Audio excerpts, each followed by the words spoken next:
In this part of the video, we'll be talking about the types of the animals which are based upon that how they take in the foods. So what is the nature of the food? On that basis, the animals may be divided into three major classes. So the first class or the first group of the animals is these are the microphages.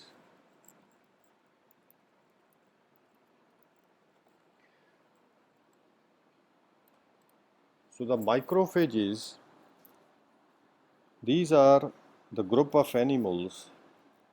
They have evolved several methods of collecting the particulate food. So microphages means which are taking up microparticles as food particles. Now these microphages, they may be further classified into different groups. After macrophages, that will be taking on later, that will be discussed on later. So the second group after macrophages is of macrophages. So macrophages are the group of the animals which are taking up the macro food particles. Macro means the bigger sized food particles.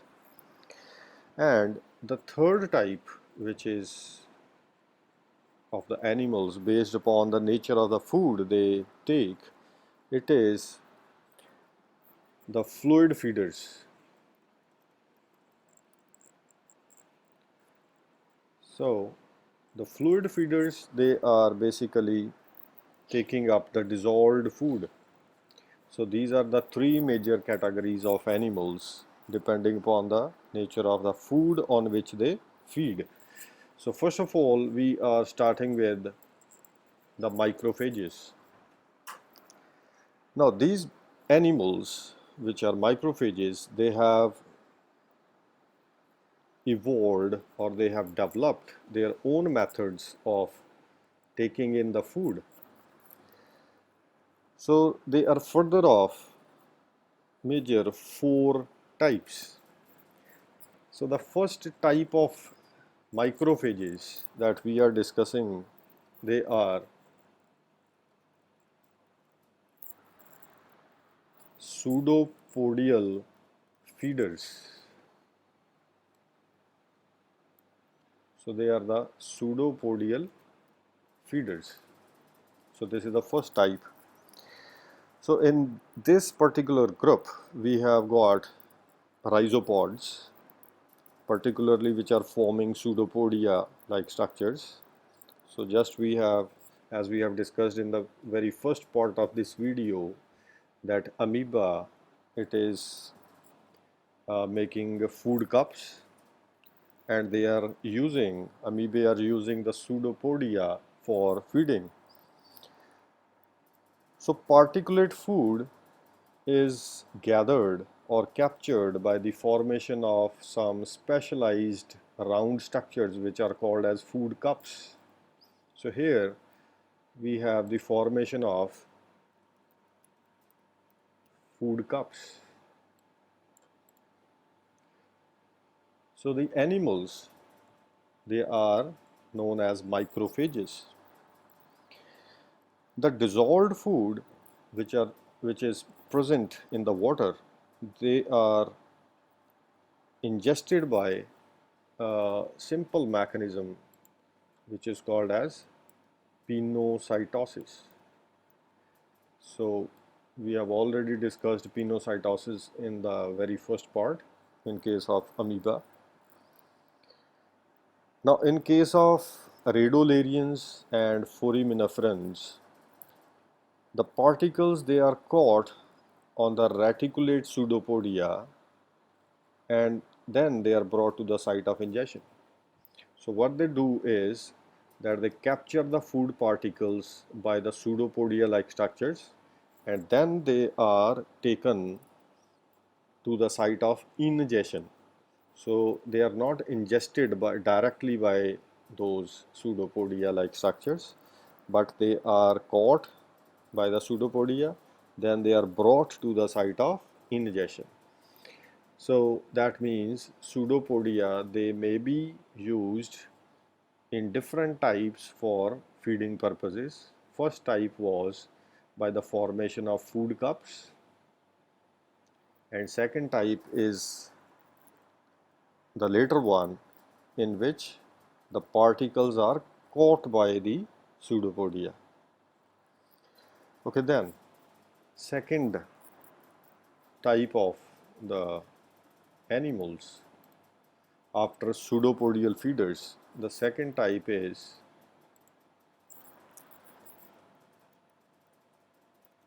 Mccoyd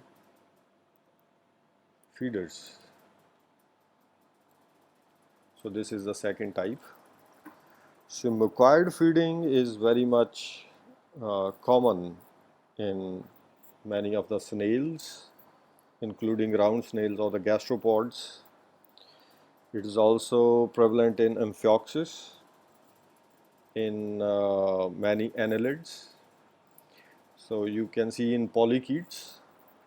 So these animals, they secrete mucus sheets into the water. So what they do, they secrete mucus sheets in water. So as you are aware that suppose this is a mucus sheet which is secreted by these animals, so then the water is pumped through it. So what is happening that then they pump water through this sheet. So what is going out through this sheet, and the food particles, they are gathered on this particular sheet of mucus. So that's how these are the food particles, the round food particles. So this is a kind of filtration mechanisms in Mccoyd feeders. So they secrete mucus sheets and then they pump out the water through this mucus sheet. So in the course of this particular mechanism, the food particles, they stink along this mucus sheet, and this sheet is now ingested along with the mucus net. So this sheet will be taken inside the animal again and the food will be ingested. So if we take an example, there is a very important example of an animal, Chetoteris.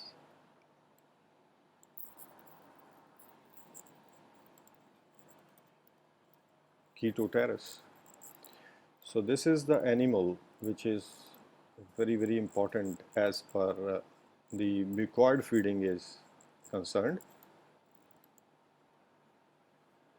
So what the Chetoteris is doing, it is secreting a mucus sheet into the water.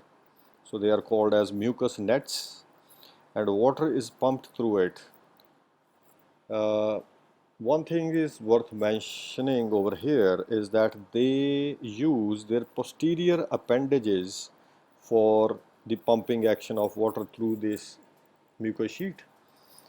So as per the mechanism which is discussed earlier, the food particles, they stick to the mucus sheets, and these sticked food particles, they are taken inside, and this is the ingestion mechanism in Chetoteris.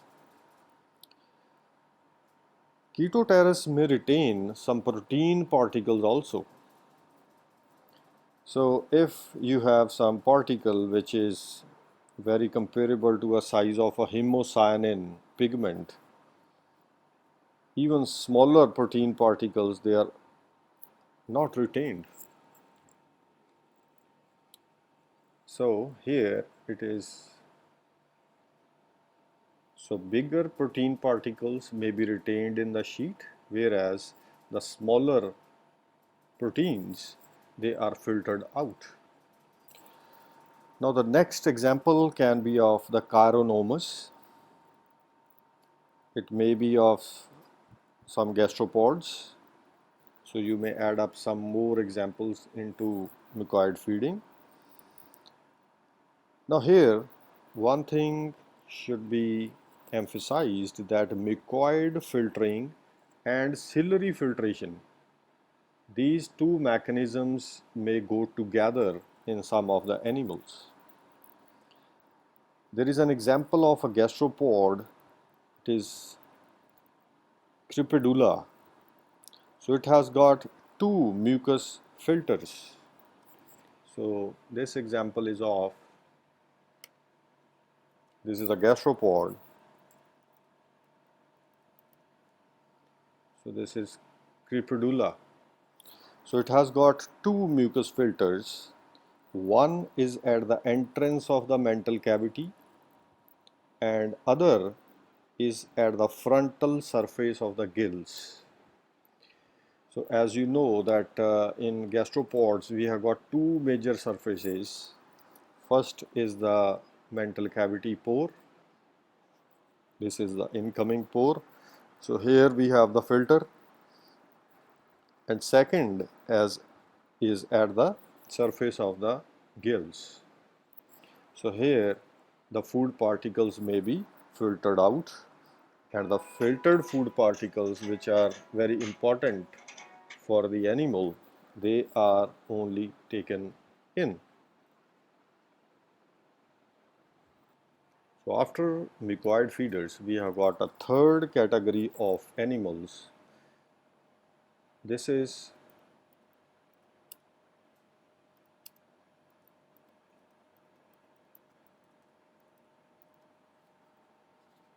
these are the ciliary or flagellar feeders.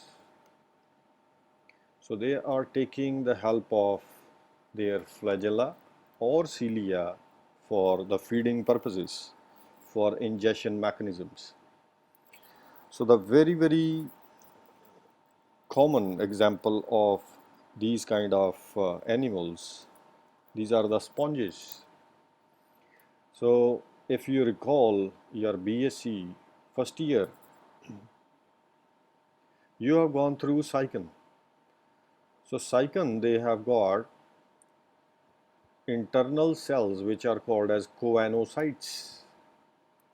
So what the choanocytes they are doing, choanocytes are also called as the flagellated cells. So they are lining the radial canals of the sponges. Now each choanocyte, it has got a flagella.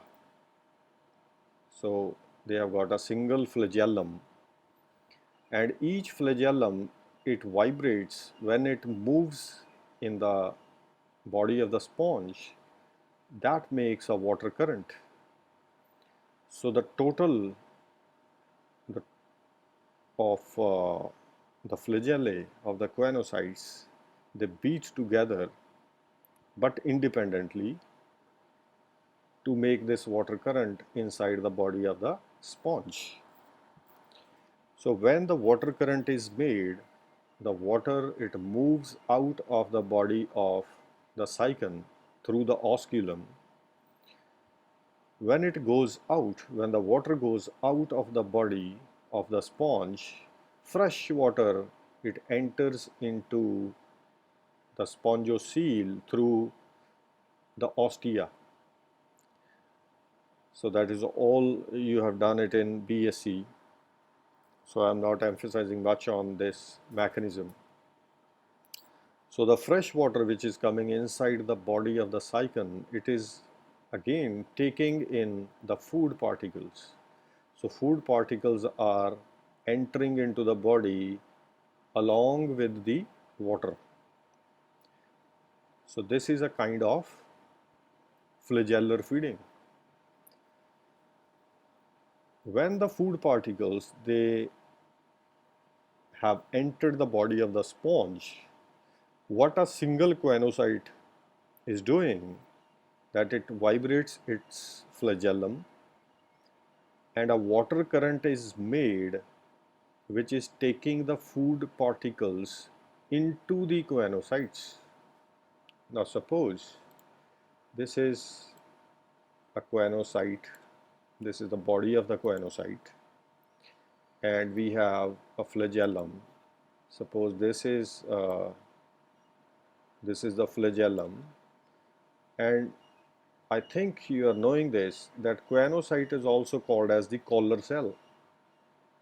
So it has a collar-like structure, and these are the microtubules which are forming the collar of the choanocyte. So these are the microtubules. So internally we have got a nucleus, a blepharoplast, a rhizoplast, and a basal body from which the flagellum rises. So this is the structure of a choanocyte. So whenever this flagellum moves, it makes a water current just like this, and the water is moving towards the choanocyte.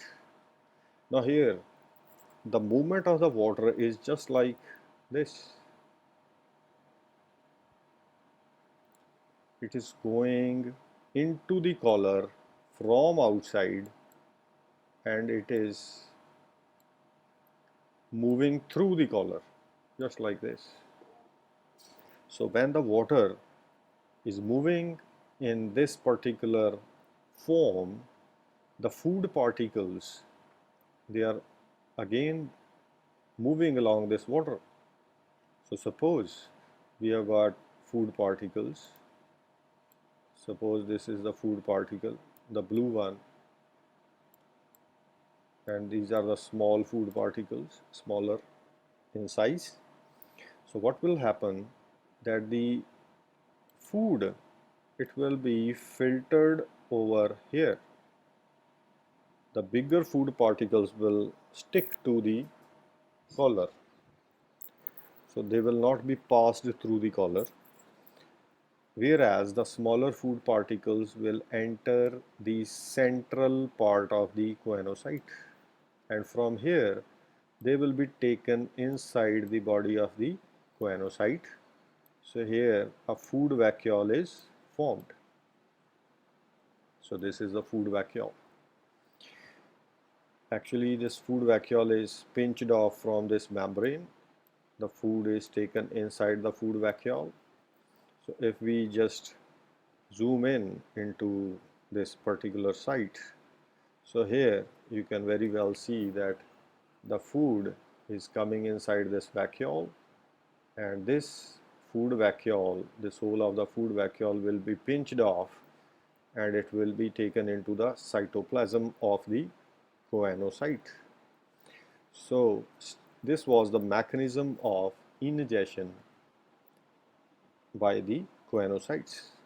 So this is a type of flagellar feeder, and here I want to mention that cycon or the sponge is again a filter feeder, and the filtration is done by the collar or the microtubules of the collar.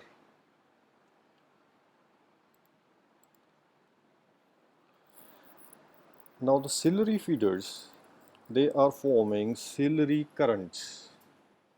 So as the cilia, they are moving in a synchronous rhythm, as they are moving together in a single direction. So they may produce ciliary currents which are carrying the food particles from the medium to the site of the ingestion. Now here I want to give an example of Paramecium. As we all know that Paramecium has got an oral groove or oral apparatus. So if suppose this is the oral groove of the Paramecium, and it has got a structure like this, the funnel like structure, and at the very lower end we have got the mouth. So at this part we have got the mouth. So this is the oral groove. The top circle is the oral groove, and oral groove has got a number of cilia around the rim, and these cilia, they are called as the end oral membrane. So these cilia, they constitute the end oral membrane of the paramecium.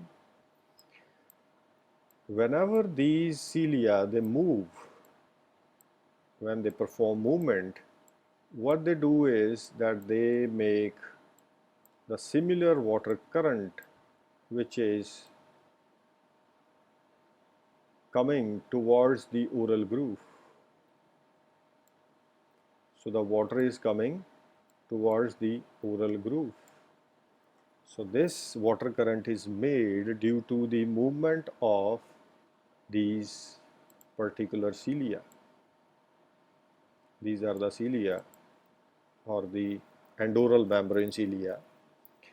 So when they move, they make a water current, and the food particles, they are coming again with this water into the oral groove. So when the food particles they reach the oral groove,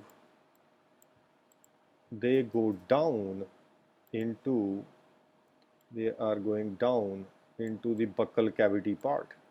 So this part is called as the buccal cavity. Now along the course, when this food particle they are going down towards the mouth, so here they are filtered out.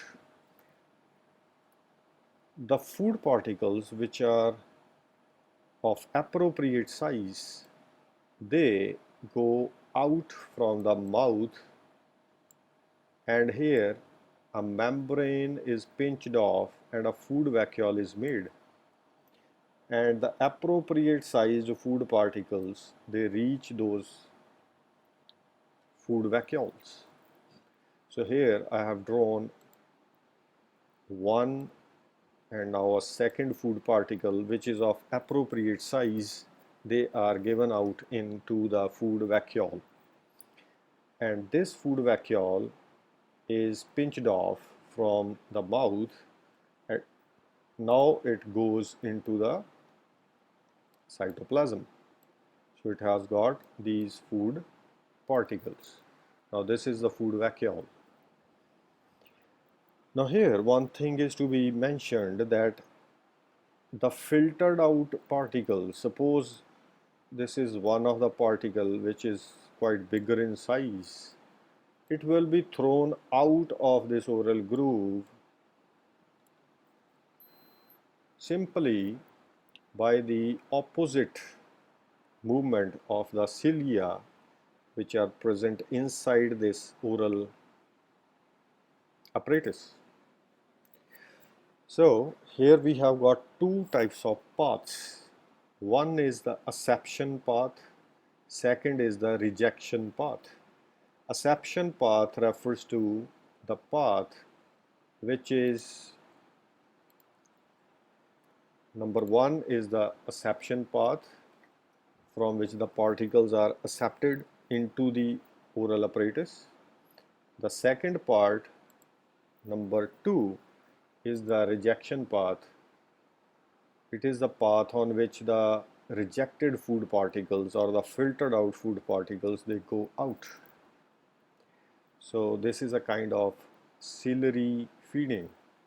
So this is the mechanism of ingestion, that how cilia they are helping in the ingestion of the food particles which are present near the animal. There is an example of the animal Spongela. So I think you have heard of Spongela. So Spongela can retain 1 micron size particles with a great efficiency. So it can retain 1 micron particles or 1 micrometer sized particles very efficiently. So this is the extent of the, you can say, the filtering of the food, or this is the efficiency of the animal, that they can retain this small amount of particles out of the thousands of food particles they are gathering. So for the efficient food collection, this animal, it pumps huge amounts of water. There is another example. It is of Iphidatia, and this animal pumps 1200 times its body volume of daily water. So this is the amount of water pumping that these animals they do to take in the food. There is a concept of size specificity in case of celery feeders. I quote one example that the oysters, they can preferably take algal particles or the algae, and they can reject some kind of bacteria when they are fed with the mixture of these two kinds of food. So the oysters, they can simply reject the bacteria and they can take up the algae from a single medium. So this is called as size specificity. Now there is an example of Mytilus. It is again a mollusk.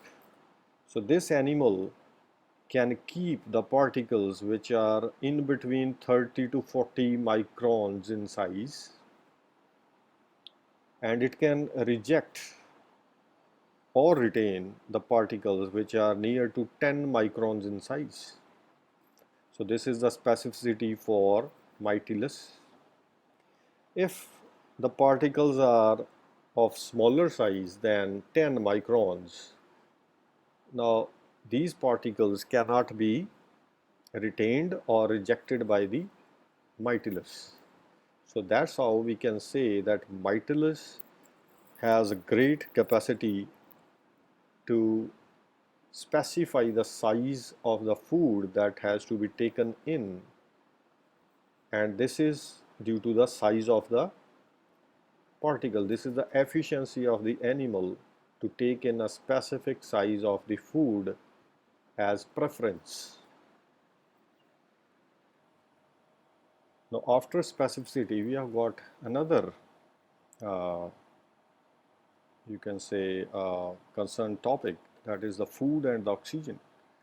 So in many ciliates which are using the cilia to gather food for ingestion, they are pumping water through their body.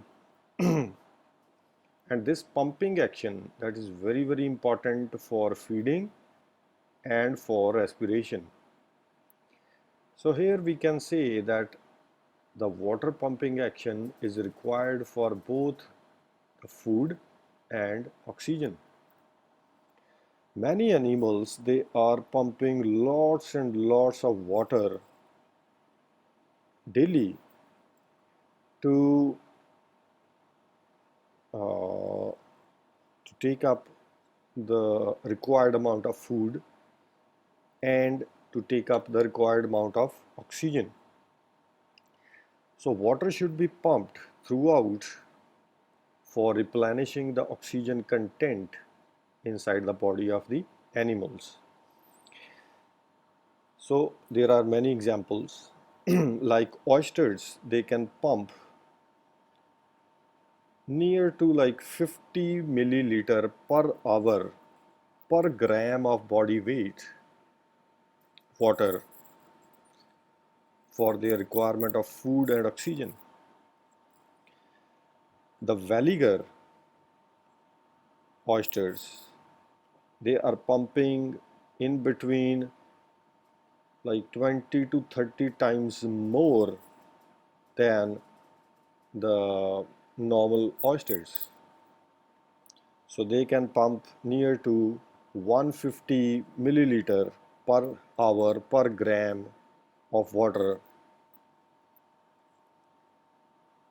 for their food requirement. Another example is of pectin.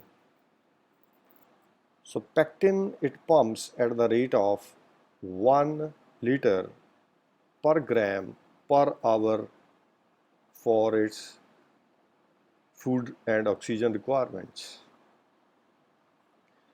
So here we can say that water pumping is very important for intake of food, for capturing the food, and for respiration.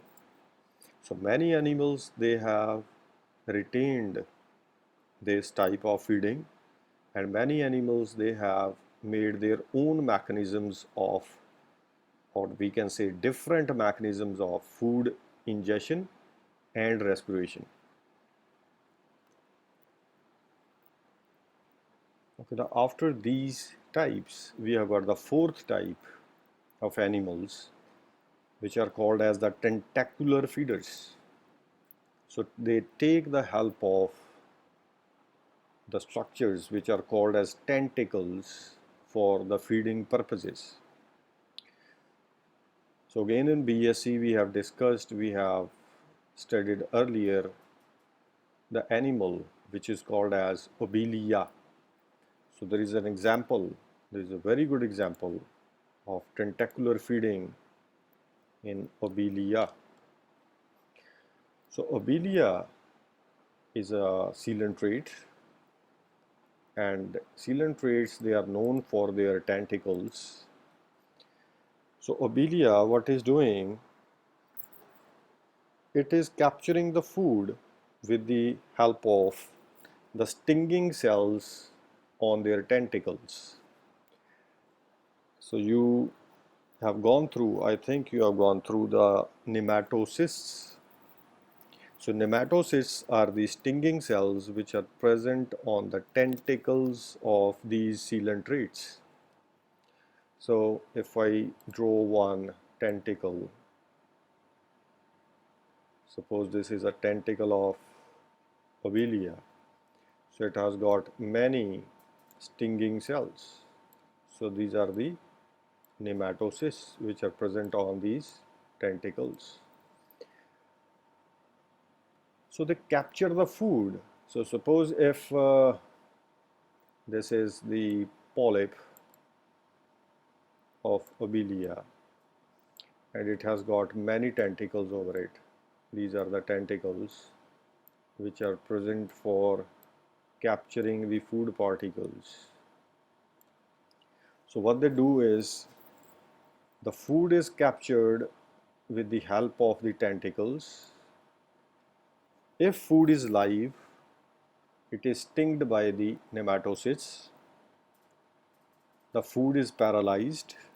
Then this food is taken with the food, with the tentacles, to the mouth. It is taken into the mouth with the help of these tentacles. So tentacles, they are finger-like projections which are helping to take the food inside the mouth after the paralyzing condition of the animal. So this is the ingestion method of Obelia. Similarly, if we take the example of Hydra, the Hydra is also taking up the food with the help of its tentacles. Next examples may be Daphnia, many copepods, and some of the polychaetes. There may be crustaceans which are taking in food by the tentacles. There are some teleost fishes also which are helping, which are taking the help of the tentacular structures to take in the food. So in some polychaetes, the food is captured by the ciliated tentacles. So here there is a special reference that the tentacles, they are ciliated. So some polychaetes, they have got ciliated tentacles which are used for capturing the food. Whereas in some cases the appendages like maxillae, they are used to capture the food. So here the maxillae, they are provided with the setae like structures which are helpful in capturing the food particles. Now the maxillae and the maxillipedes, they are helping in the intake of the food. So if you recall the structure of the maxilla, it has got a maxillary pulp. So that pulp is helping in the ingestion or the collection of the food, and it serves to help in taking the food towards the mouth. So that's why they are taken in the tentacular feeders.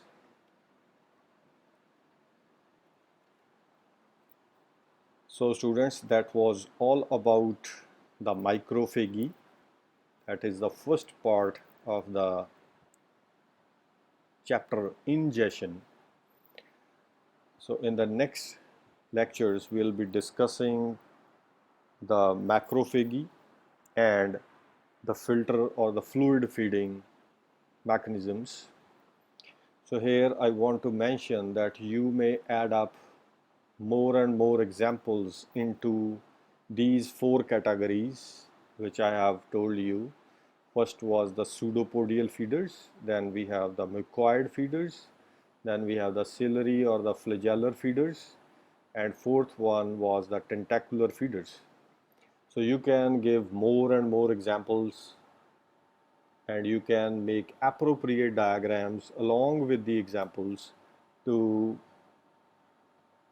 justify your answer in the examination. So that was about the microphages. In the next lecture, we'll be taking up the macrophages.